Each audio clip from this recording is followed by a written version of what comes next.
Good morning, dear children. Let us start today our social first lesson from history sources. So, in this lesson, we are going to discuss and learn sources required to the study of history, types of sources, importance of the archaeological sources, importance of the inscriptions, and importance of the oral sources in history. First, let us learn the meaning of history. History is a systematic study of the past. History is written on the basis of sources.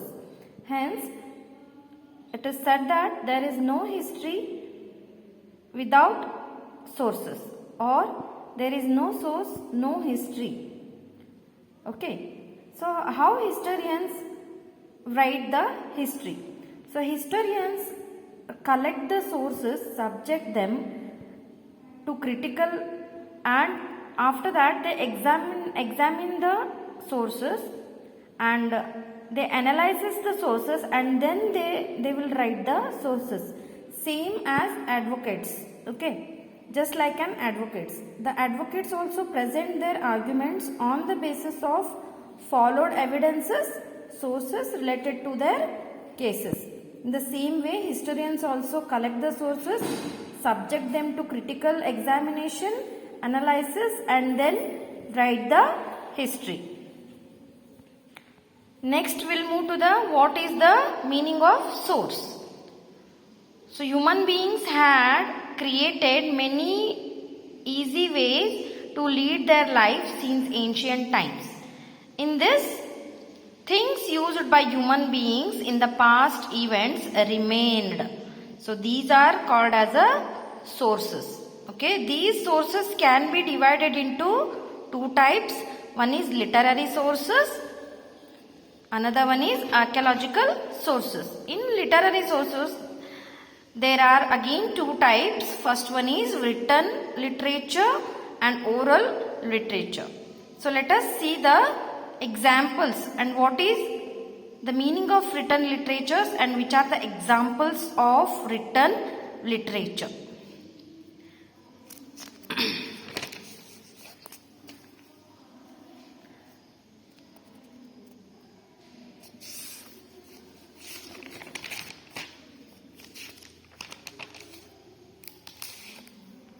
Here I have written few examples for literary examples and meaning of literary sources. So, there are two types of literary sources. One is written literature, another one is oral literature.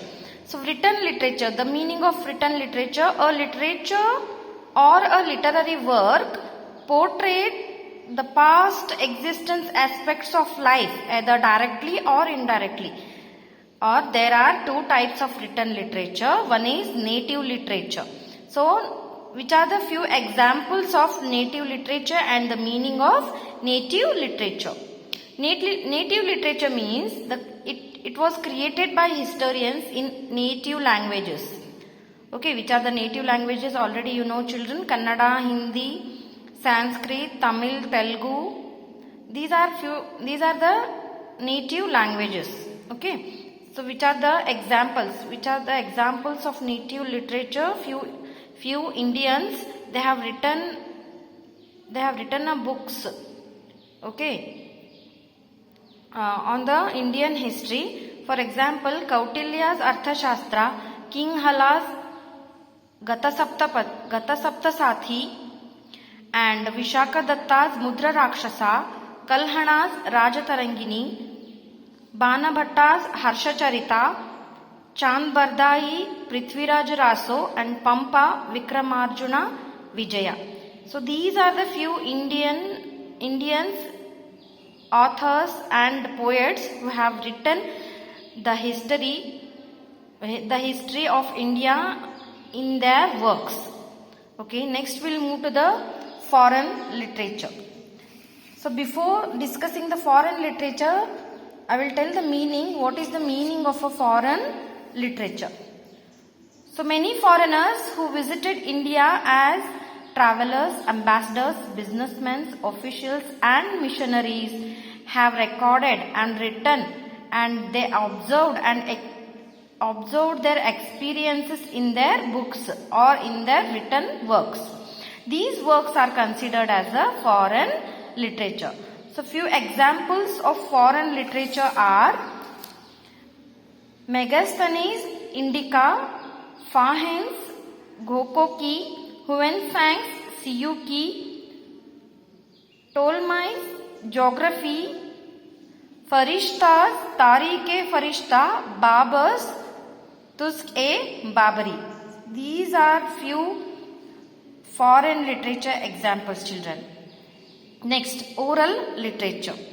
So oral literature means folk stories, folk songs, folk legends, ballads and other that base or the pass on a one person to another by word of mouth.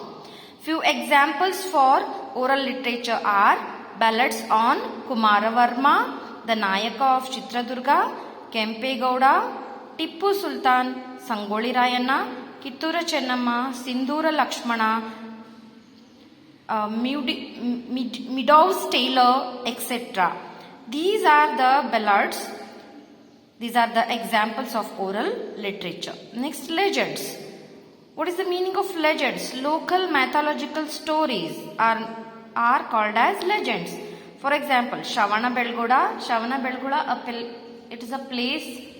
It itself tells the story. The Shravana Belgoda statue, the Gommateshwara statue is there in the Shravana Belgoda. It itself tells the story, mythological story.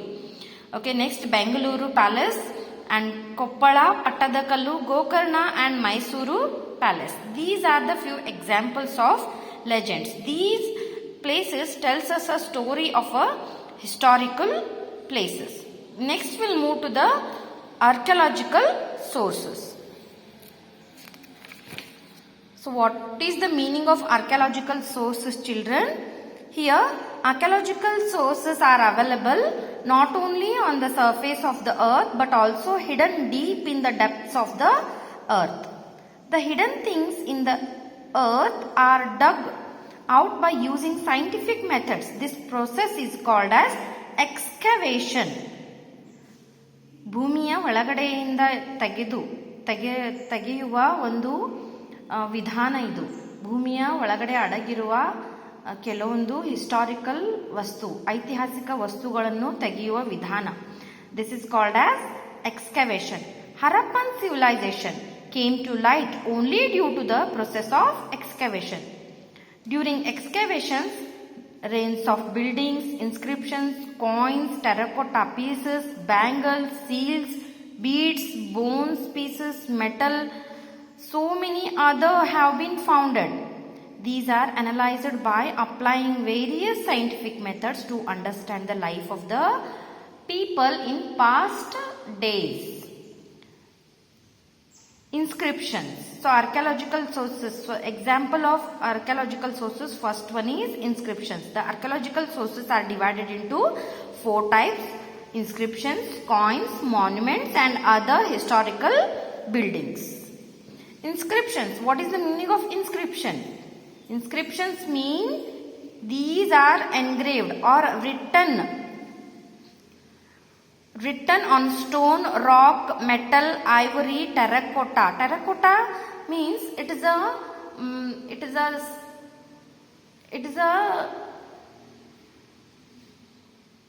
a type of a mud vessels.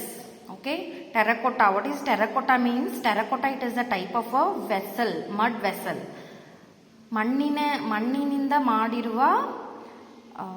ಮಣ್ಣಿನಿಂದ ಮಾಡಿರುವ ಅಡುಗೆಯ vessels. ಅಡುಗೆಗೋಸ್ಕರ ನಾವು vessels use ಮಾಡ್ತೀವಲ್ವಾ ಮಕ್ಕಳೇ? So it's a terracotta is a type of a mud. Okay, type of a mud. So using this mud, the olden days people they made a pots for cooking.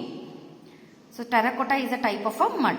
Terracotta and other materials that last longer. Inscriptions are more reliable. inscriptions, with the inscriptions we can learn history and we can study history easily, because these inscriptions are related with the past events, historical past events. For one examples of inscriptions are Ashoka's inscriptions are the earliest inscriptions. Most of the Ashokan inscriptions are written in Brahmi and Prakrit language. So few inscriptions are also written in Kannada, Telugu, Tamil, Sanskrit, Prakrit languages.